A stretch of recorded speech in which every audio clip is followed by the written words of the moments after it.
कैसा है सम्राट? सब ठीक है। Good morning sir. बैठो बैठो बैठो। अच्छा, और यू ठीक है। कल के कमेंट, एडवर्स कमेंट से ज़्यादा परेशान नहीं हो? मतलब नहीं सर, मुझे वो थोड़ा समझ में नहीं आया एक्चुअली कुछ चीज़। See, don't bluff. Most of the members, they noted that you were bluffing, which is not a good thing. When you don't know, you don't know. Actually कौन कौन से क्वेश्चंस में ऐसा बहुत सारे क्वेश्चंस में आपने ब्लफ किया।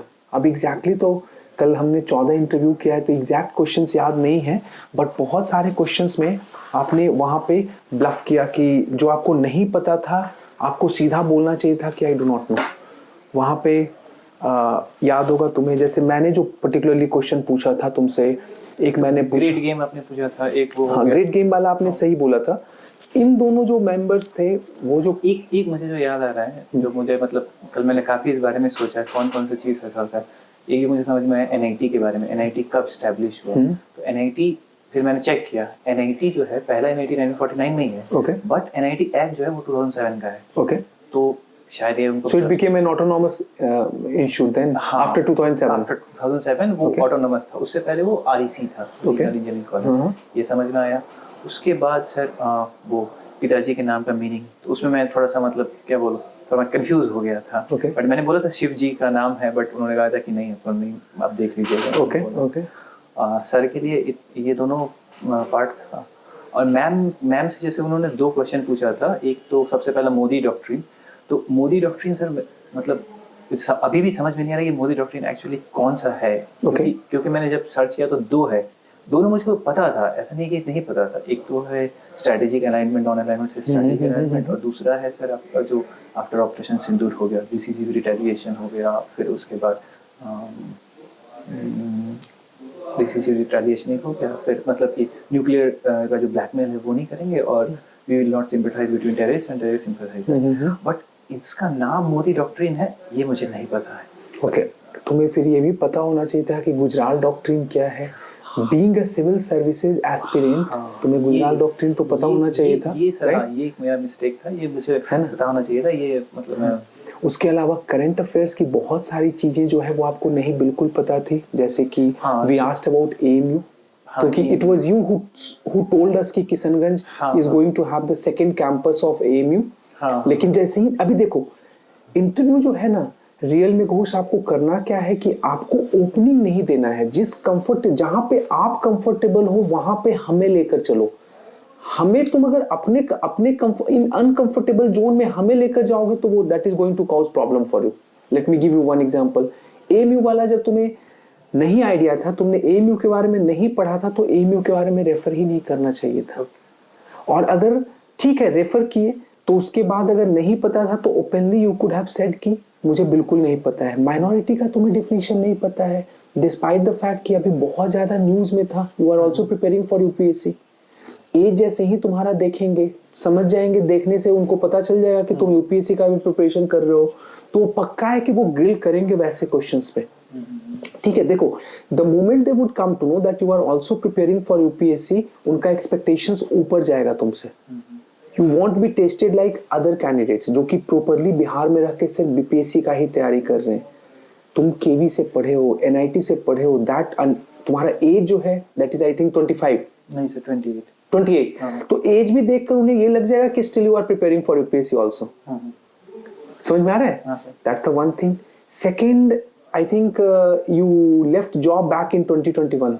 Yes, sir, 2021। तो 4 सालों से प्रिपरेशन कर रहे हो तो इतना मैच्योरिटी तो होना चाहिए। Gujral doctrine, Modi doctrine, these are very much normal thing. ये तो हमेशा न्यूज में होता है, तो ये एक्सपेक्टेड है कि आपको पता होना चाहिए। खैर कल की बात अभी छोड़ते हैं, अभी मैं ये देखना चाहता हूँ कि करंट अफेयर पे तुमने क्या क्या काम किया है। You must have heard about Gaza peace plan by Trump. Yes, sir, but what is Gaza peace plan? sorry, sir. No, not aware. Okay, आज भी न्यूज में है, new board members have been nominated who would administer Gaza if Israeli they would like withdraw from the one particular line. ठीक है, एक demarcation होगा और Gaza के लिए एक स्पेसिफिक प्लान ट्रम्प ने बनाया है, तो वो प्लान आपको पता होना चाहिए। उस प्लान में क्या मेंबर्स होंगे, कैसे मेंबर्स का इलेक्शन होगा, how they would administer the territory, that's the one thing.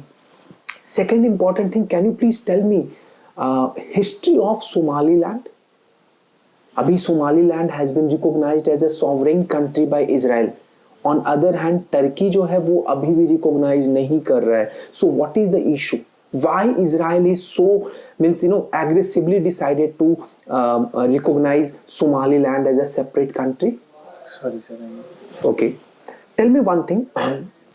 You must have heard about Pax Silica. Yes, sir. अभी मैंने ग्रुप में भी डाला था. What is Pax Silica? Pax Silica is an American-led group. Okay.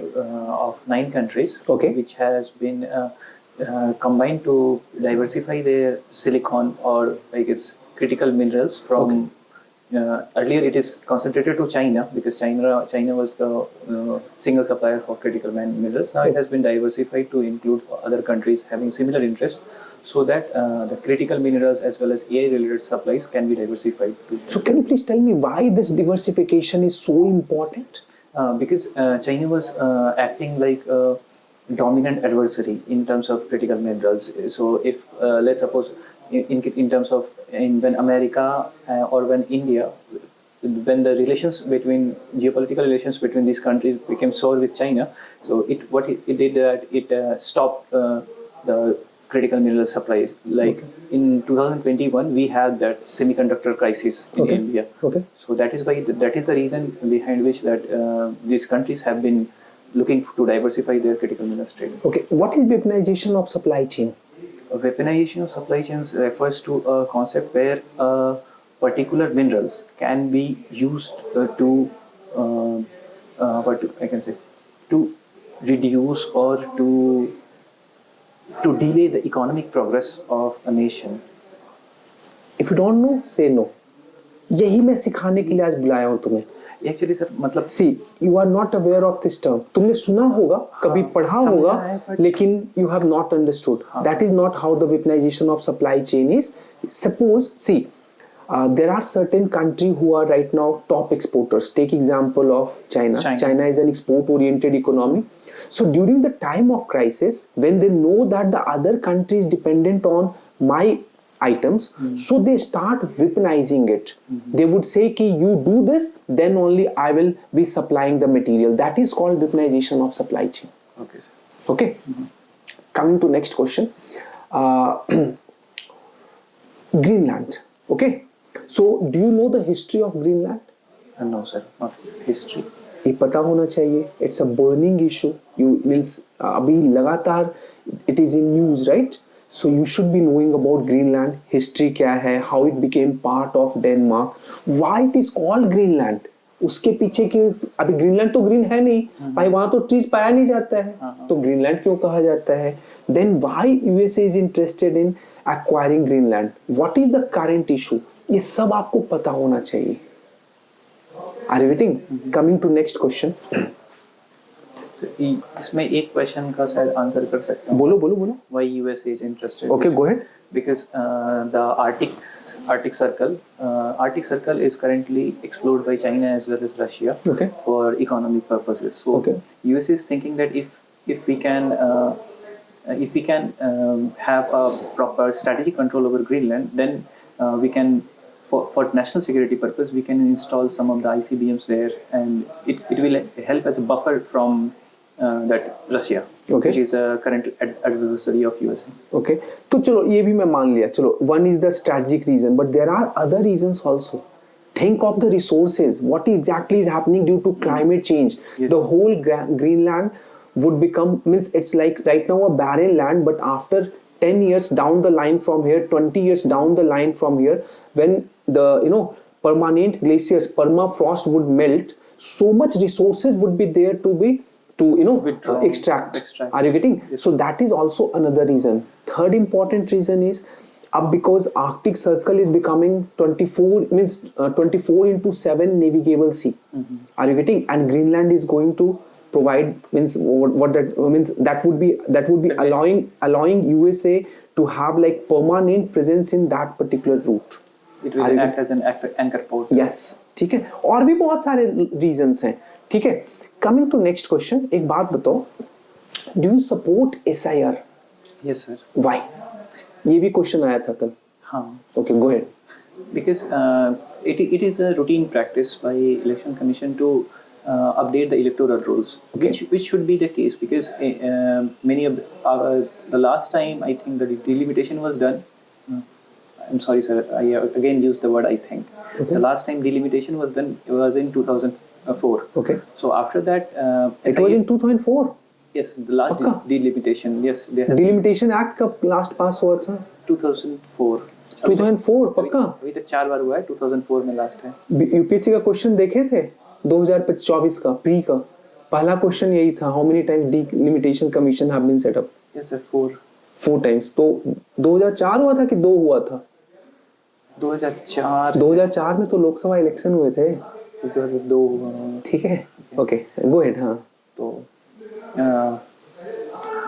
so the last time SIR was done in case of Bihar, it was done in 2013. okay, go ahead. So after 2013, it's been almost 12 years where no updation has been taken place.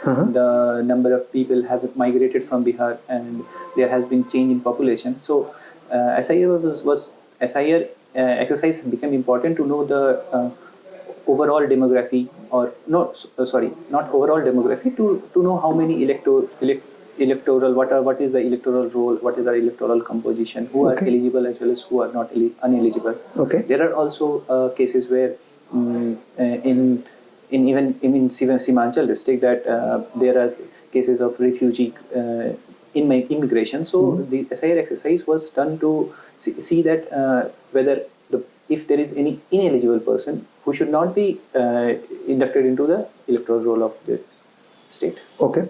Tell me one thing. Okay. How many, means what are the different kind of revision Election Commission of India undertakes when it comes to electoral roll revision? Like this was called SIR. Yes, sir. So it's an intensive revision. Yes. Are there any other kind of revision? Sorry sir, I am not aware. Okay, you should be knowing. Summary revision होता है, SIR होता है, hybrid होता है. There are multiple different kind of revision. What means from what how Election Commission of India derive power from, or what articles of means Constitution give power to Election Commission of India to conduct SIR? So one is Article 324, which allows Election Commission to make electoral roll, and second is Representation of People Act 1950. Okay. Which I only asked about constitutional articles, not legal. Keep this thing in your mind. अभी अगर पूछेंगे legal तो दोनों बोलना है, सिर्फ constitution बोलेंगे तो you'll be talking only about Article 324 and 326 also. 326, yes sir. Okay. Then okay. Now yes, ये ओपिनियन बेस्ड जहां पे भी क्वेश्चंस आएंगे तो कोशिश ये करना है कि you need to provide balanced opinion. Now you were saying yesterday you were having a very outright opinion. You were saying कि the way it was conducted, that was bad. Yes sir. Okay, right? You should not be using those kind of words over there. Rather ये बोलना है कि SIR जो है that is a constitutional mandate that has been given to Election Commission of India, but instead of doing it in say a month, the Election Commission of India should like exercise this power over a period of, because this is like a permanent power that has been given to Election Commission of India. So instead of like confining it to 1 month, where like in Bihar तुमने बहुत अच्छा example दिया, many migrants had to return back, otherwise they would have been left out. तो तुम बोल सकते थे कि instead of doing it in a month, Election Commission of India could have started a year back, so that कभी भी छुट्टी में migrants आते तो they could have gotten themselves enrolled. So window जो है वो that needs to be increased. Second thing you could have talked about कि we should also think about the humanitarian angle. We should also think about the human right perspective. उसके बारे में भी बात कर सकते थे. जैसे क्या हुआ है क्या कि बहुत सारे लोग जो हैं वो अभी हुआ क्या है कि मान लो कि इलेक्टोरल रोल से you have been excluded. वो प्रॉब्लम नहीं है. Problem is re-enrollment. The process of re-enrollment itself becomes a punishment. So it's a direct violation of your human rights. It's like affront to human dignity. अभी मेरा नाम निकाल दिया, मैं नहीं था वहां, चलो ठीक है. But if I want to get myself re-enrolled, then the whole process takes like nearly 5 years, 6 years. We do not know. पहले फाइल करो, अगर फाइलिंग के बाद डिस्ट्रिक्ट मजिस्ट्रेट नहीं सुना, then you will go to court. Court में ये मामला 7 साल चलता है, 8 साल चलता है, you do not know. So the whole process itself becomes punishment, and during the whole process ये जो 8 से 10 साल का गैप होगा, I would be like a stateless person. Are you getting? तो वो दोनों एंगल को आपको बताना है. ठीक है, understood. Coming to next, what is the concept of G2? G2, sorry sir, I don't know. You don't know G2? China, US, that's like a hypothesis where China and USA would come together and work and rule over the world. No sir. Okay, so you should be knowing G2 के बारे में पता होना चाहिए, because before meeting Chinese president, US president ने एक tweet किया था कि G2 is going to happen. अच्छा. Are you getting? It's a news from November of last year. मतलब आज से 2 महीने पहले का न्यूज है, so you should be knowing. They may even ask you about G2 versus Quad, because Quad and G2 are contradictory, opposite two ideas. ठीक है, तो वो भी प्रिपेयर करेंगे. उसके बाद हाँ, I was talking about one thing, SIR के बारे में तुमसे बात कर रहा था.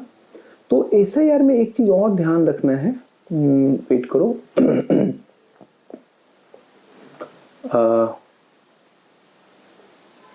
One more question, tell me, why Prashant Kishore lost election here in Bihar? Sir, the main reason is the trust deficit of Prashant, of new party. Okay. Actually, in Bihar, it is seen that people don't trust very easily. So Okay. there was an apprehension that if you vote to Prashant Kishore or Jan Suraj, so what will happen that it might be possible that again the RJD or RJD party will come to power. Okay. And people were most of the people who are now like in the age of 40 groups, they have seen all the Jungle Raj issue, so they were very apprehensive that if we will vote to Prashant Kishore, then there are chances that he will act as a vote katwa party, and he will and the whole thing will be that RJD will win, and otherwise the next. So basically, you were saying that the one was he was unable to create perception in his own favor. The reason was because most of the voters feel that in case if they would shift to Prashant Kishore, so उस case में RJD would take advantage of it, and in that case RJD would be able to form government. So was this the only reason? No, it is not the only reason. Okay. It is a main reason. Second reason is the Mukhyamantri Mahila Rozgar Yojana, which has been run by Nitish Kumar government and NDA government. So it created a domino effect, because NDA has been and NDA as well as Nitish Kumar has been very much supportive of women since the very genesis of since the very beginning of Nitish Kumar came to power. Okay, tell me one thing. Do you think this kind of practice should be promoted before the election, when a sitting government of the day, they are transferring money in the account of women who are going to vote in a month, or say within 2 months time frame? Tell me, should such freebies be allowed?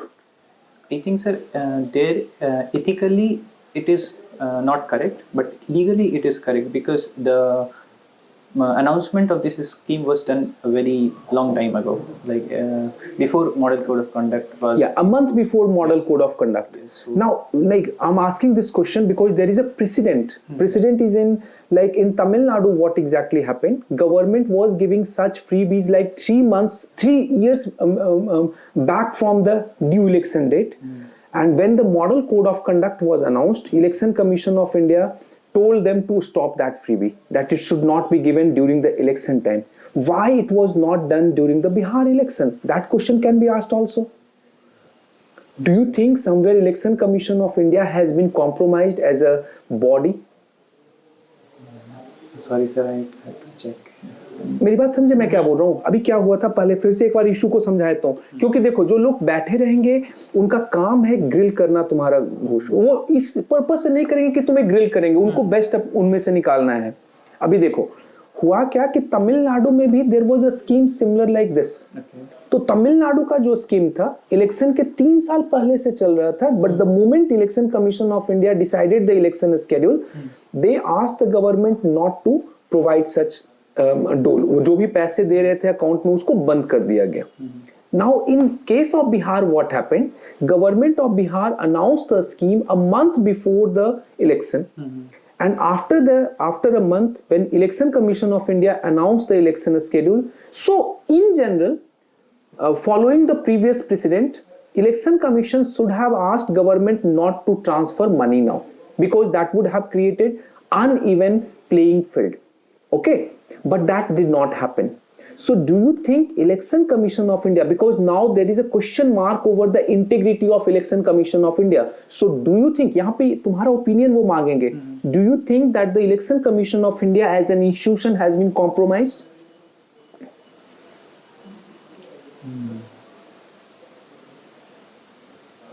I don't think that Election Commission as an institution has been compromised, because Election Commission, the motto of Election Commission is to conduct election and all these things. The model code of conduct, which is the main issue here, the model code of conduct does not have any legal base, does not have any statutory base. So in this case, let's when that Tamil Nadu, if we compare Tamil Nadu to Bihar, so there is a chance to raise this issue in court, that whether this precedent is correct or not. But I think for the Election Commission part, their stance is not. अभी तुम्हारा answer जो है it's not balanced ना, तुम चीजों को अभी तक ये कर पा रहे हो। अभी करना क्या है पहले समझो। मैं ये क्वेश्चन क्यों पूछ रहा हूँ तुम्हें बता रहा हूँ, सुनो। अभी क्या हुआ है, अनूप वरणवाल केस का नाम सुने थे? हाँ, अनूप वरणवाल क्या केस था बताओ? What was Anup Varanwal case? Hint देंगे तुम जब हम याद करेंगे। How election commissioners are elected in India? Go ahead. How election commissioners are elected in India? Appointed, sorry, elected नहीं, appointed. Go ahead. So earlier there was a precedent that election commission was selected by central government and then appointed by president. So Anup Varanwal case said that in Article 324, I guess, provision 3. Clause 2. Yes. They said that there has not. अभी clause में नहीं पढ़ना है, 324 बस याद रखो, बाकी छोड़ दो, ठीक है? Go ahead. There has not been a legal basis to appoint election commission or election commissioners, I think. So Supreme Court in his judgment said that for the time being, when the vacuum is there, we I think they made a 3-member body, leader of opposition, prime minister, and the Supreme Court judge, who will select on the candidates from, and then the decision will be taken on majority basis, and he will be appointed as an election commissioner. Okay. Chief election commissioner. Okay. So what happened? So this was the Anup Varanwal case that Supreme Court did. What is it? There is a judicial, मुझे overreach भी नहीं कहेंगे sir, एक judicial term है मुझे हाथ नहीं आ रहा है, मतलब जब सुप्रीम कोर्ट एक लॉ बनाती है, if there is some नहीं, सुप्रीम कोर्ट ने वो लॉ को परमानेंट नहीं बनाया था। हाँ, सुप्रीम कोर्ट ने ये बोला, पहले समझो पूरी बात। सुप्रीम कोर्ट ने बोला कि article 324 openly says that until parliament by law decides, it would be appointed by president of India, ठीक है? So already 70 years have passed by. Why until now parliament has not made a law? So parliament, in the meantime, parliament should legislate a law. Until then, the appointment of election commissioner and chief election commissioner would be done by a high-powered body constituting Chief Justice of India, leader of opposition, and Prime Minister. Done? So that there would not be any executive interference. Because most of the time, oppositions were saying that because their election commissioners are appointed by the government of the day, so it has become a biased body. ठीक है? अभी क्या हुआ कि government of India past legislation इस judgement के, अभी क्योंकि लोकसभा का इलेक्शन होना था तो उसके पहले उन्होंने पास किया, and they change the composition of high powered body. Now can you please tell me who are the part of that composition? Prime minister, leader of opposition, and any other cabinet minister appointed by. ठीक है, अब क्या हुआ? Again there is like means composition is in favor of government. Yes. So that is causing a concern to the opposition leader. They have again reached to Supreme Court. Are you getting? So इसीलिए ये question मैं पूछ रहा हूँ. Why right now Election Commission of India is being targeted, because there are already question mark over the way they are appointed, the way they are selected. तो ये question भी select हो सकता है, अगर कोई मेंबर वहां पे जान रहे होंगे तो ये क्वेश्चन भी आपसे पूछा जा सकता है. ओके, ध्यान रखोगे. Coming to next question. Do you think governor should be given any kind of discretionary power under Article 200? Or do you think governor enjoys discretionary power under Article 200? अभी था न्यूज में. हाँ. क्या केस का नाम है?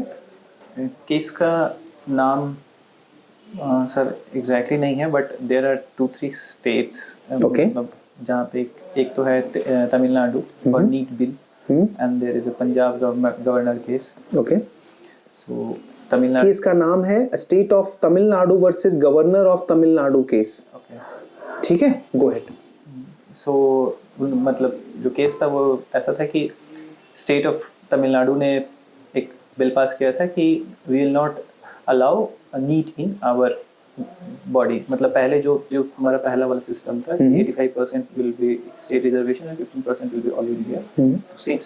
सिमिलर प्रोविजंस पे state of Tamil Nadu का लॉ था, बट गवर्नर ने उस लॉ को 2 साल तक स्टॉल करके रख दिया था. कि मतलब गवर्नर ने साइन भी नहीं किया था, गवर्नर ने विड्रॉ भी नहीं किया था, गवर्नर ने उसको स्टॉल करके रख दिया था. सो देन दे मतलब state of Tamil Nadu has approach court as a part of mandamus कि please help us so that the bill can be pass. तो उसमें सुप्रीम कोर्ट का जजमेंट आया था कि governor I think can not, उनका टाइमलाइन था शायद 1 month and 3 month का. ओके ओके, एग्जैक्टली मुझे हाँ कोई नहीं, गो अहेड. तो मतलब अगर वो if in case governor is 2 case, जैसे अगर वो they are trying to withdraw, they are trying to pass the bill, so they can do it in 1 month. And अगर वो प्रेसिडेंट के पास जब देते हैं तो they can do it in 3 months timeline.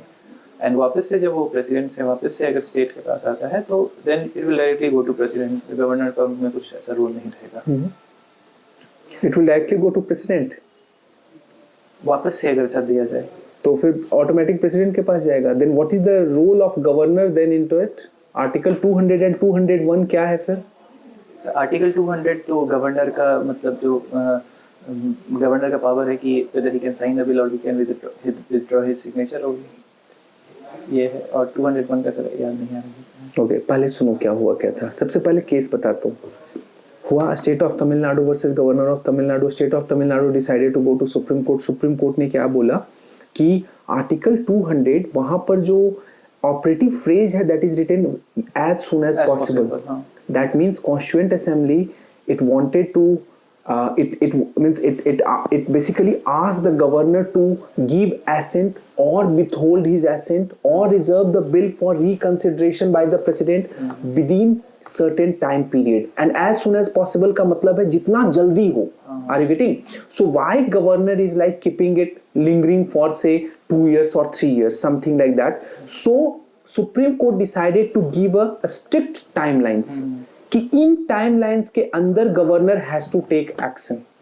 ठीक है, ये टाइमलाइंस दिया कि आपके पास कोई बिल आ रहा है, अगर आप विथहोल्ड करना चाहते हो, सो जिस दिन आप विथहोल्ड कर रहे हो उसके 3 महीने के अंदर आपको हाउस को बताना होगा why are you withholding the bill. Okay, और भी टाइमलाइंस हुआ. अब जैसे उसके बाद अगर बिल आपने वापस भेजा है, bill if it has been sent back तो within a month they have to sign. और प्रेसिडेंशियल कंसिडरेशन के लिए कुछ और बोला. पहले समझो क्या हुआ था इस केस में. गवर्नर ऑफ तमिलनाडु केस में क्या हुआ कि a bill has been sent by Tamil Nadu legislative assembly. ये बिल जो है गवर्नर ने वापस तमिलनाडु लेजिस्लेटिव असेंबली को रिटर्न कर दिया. अब आर्टिकल 200 का प्रोविजो में क्या कहता है कि once a bill has been return by the legislative assembly after reconsideration then governor has to give assent. ठीक है, गवर्नर को एसेंट देना ही देना है सर, ऐसा लिखा है आर्टिकल 200. कॉन्स्टिट्यूशन का बुक इसको दिखाओ थोड़ा सा, देखो वहां रखा होगा शुभम, उस वाले इसमें कॉन्स्टिट्यूशन का बुक में मंगवा के आर्टिकल 200 पहले दिखाऊंगा. पहले रुको, उसके बाद क्या हुआ गवर्नर ने क्या किया कि instead of giving his assent he decided to reserve it for the reconsideration of the president. Supreme court ने क्या बोला, पहले समझना कि फर्स्ट टाइम अगर आपने रिटर्न कर दिया, so next time if it is coming from the legislature you have to assent, you cannot reserve it for the reconsideration of the president. If you want to reserve it for the reconsideration of the president, then you should have done it in the very first time. समझ में आया? Are you getting? Can you get Indian Constitution book? वहां रखा हुआ है भारत का संविधान, PM Bakshi की बुक है, ठीक है। तो ये इश्यूज था।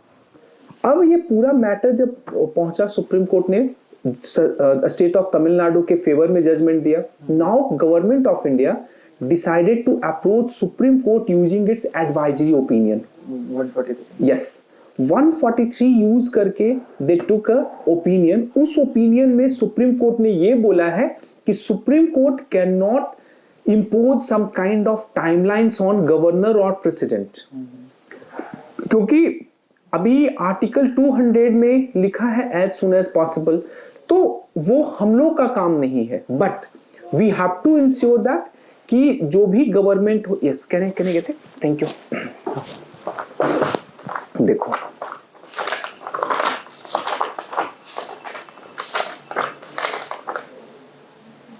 देखो क्या लिखा है,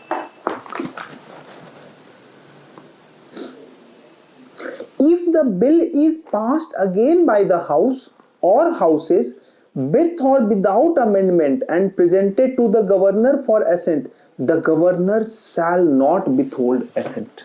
ये अब कंपल्सन हो गया। नहीं पता था तुम्हें? नहीं सर, ये तो मतलब मैंने आर्टिकल में देखा था। नहीं तो नहीं समझ पाए तुम, लिखा है ना, खुद से देखो क्या लिखा है। When a bill is so returned, the house or houses shall reconsider the bill accordingly, and if the bill is passed again by the house or houses with or without amendment and presented to the governor for assent, the governor shall not का मतलब mandatory है, withhold assent thereafter। Sir ये constitution में है क्या? क्योंकि हाँ तो कॉन्स्टिट्यूशन ही तो खोले हुए हूँ। नहीं, जो मतलब गवर्नमेंट ऑफ इंडिया। हाँ हाँ भाई, ओके, मैं कॉन्स्टिट्यूशन से ही क्लास में पढ़ाता हूँ पॉलिटी। नहीं तो मतलब ये नहीं पता था मुझे। अब पता हो गया ना, ये अब ये प्री का भी क्वेश्चन बन सकता है, ध्यान में रखना। अब क्लियर है ये पूरा, ठीक है। As of now a state of Tamil Nadu versus governor of Tamil Nadu वाला जजमेंट अप्लाई होगा कि एडवाइजरी ओपिनियन अप्लाई होगा, आप बताइए। अब अभी तो एडवाइजरी ओपिनियन अप्लाई होगा ना sir. Advisory opinion is not binding, first thing keep in your mind. And जब सुप्रीम कोर्ट का ये जजमेंट जो है, as of now it is binding. Advisory opinion तो बस एक लीगल कंसल्टेशन है।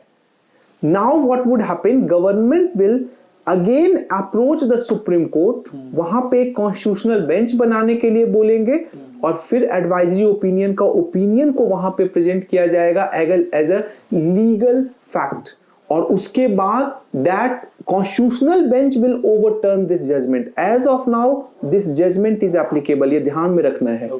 Advisory opinion does not have binding impact, ठीक है, कोई दिक्कत? क्लियर है?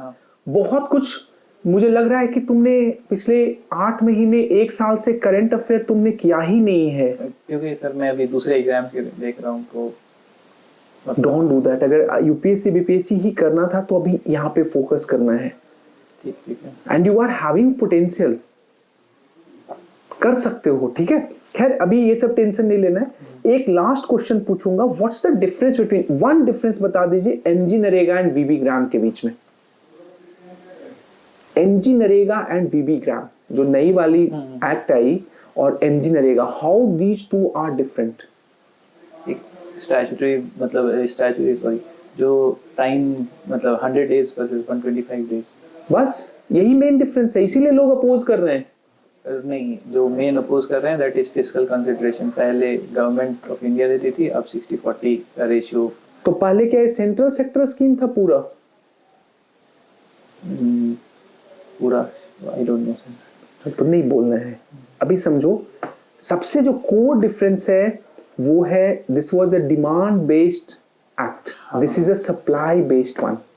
अच्छा, पहले ये राइट देता था, अब गवर्नमेंट वुड डिसाइड। ये सबसे हमेशा चीजों को कोर से पकड़ो। तुम्हारा इंटरव्यू कब है सम्राट? 23 को है। अभी काफी कम टाइम बचा है। व्हाट आई वुड सजेस्ट कि अभी कुछ नहीं करना है। नो मॉक टेस्ट नाउ, अब कोई मॉक वॉक नहीं देंगे। आप बस करंट अफेयर को रिवाइज करो, generate your balanced opinion on it, कि कैसे उसको, अगर ये क्वेश्चन आएगा खुद सोचो कि अगर ये क्वेश्चन आएगा इससे रिलेटेड तुम क्या बोलोगे। मोबाइल ऑन रखना, रिकॉर्डर को सुनना और देखो कि क्या क्या ओपनिंग तुमने दिया है, उस ओपनिंग को कोशिश करना कि उसको फिल करें। ठीक है, do this much and I hope you will do great. And अगर नहीं पता होगा आंसर, ओपनली वहां बोल देना है I don't know sir, please I am sorry, बस इतना बोल के निकल जाना है। नो नीड टू ब्लफ, कुछ भी नहीं बोलना है। अगर नहीं पता है सीधा बोलेंगे कि नहीं आता है, डन। क्योंकि तुम्हारा नॉलेज मेंस में टेस्ट हो चुका है। समझ में आया? अगर यहां पर उनको इंटेग्रिटी पे 1% भी डाउट होगा, so they are going to stuck you off. समझ में आया? ठीक है सर। ठीक है, कुछ और पूछना है सम्राट? सर कल आपने एएमयू केस के बारे में बोला। यस। वो नरेश अग्रवाल केस के बारे में। अभी नहीं, एएमयू केस ही तुम पूरा देखो, अभी उसमें एक केस नहीं है। केसेस जो हैं वो 1967 से तुमको पढ़ना पड़ेगा। मैं क्या करता हूं क्या कि एएमयू वाला जो केस है वो मैं आज ग्रुप पे डाल देता हूँ। ठीक है, एक बार उसको पढ़ लीजिएगा। रुको,